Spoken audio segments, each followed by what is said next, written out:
Hello everyone, so it's 27th of December 2023. I haven't given any update for like 4 days uh, because I think I was working mostly on improving my schedule and making things more systematic. So I tried using Notions and I have created few templates that would help me in my job search, and I need to plan things, I need to journal them every day, need to do certain tasks that helps me in making my life more productive.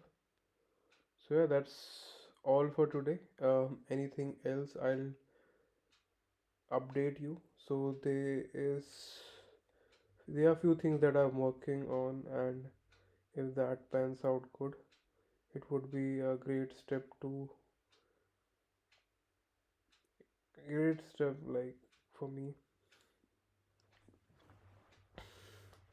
The targets are not small, I think.